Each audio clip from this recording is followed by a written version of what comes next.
Аз и още един пич там от Казанлък. Купихме си по едно стекче и тубург, 6 бирички, на задната седалка. За $10 2 часа обиколихме целия Банкок. Нали всичко? Пушим цигари и хакаме тубург, отзаде в таксито и за $10... количките деца?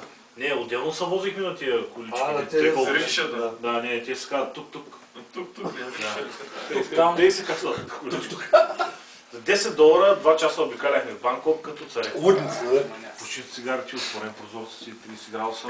И бати кел, представяш? И вместе с хлебаки. Хлебарки, слебачки. Слушай, сега с бирата сигурно много яко, нали? Да, супер човек. Не, често капваше много.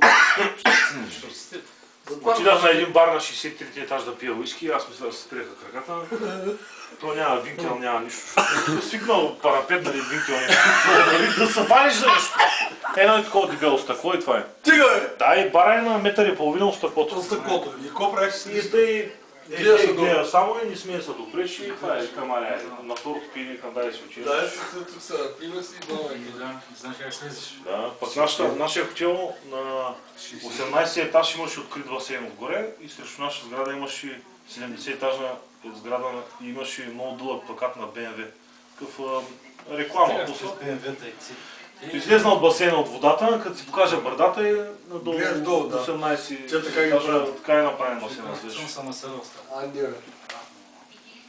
Ти имат много хубави работи. Хотела от 5 етажа паркинг, на 6 етаж столовата с ръце.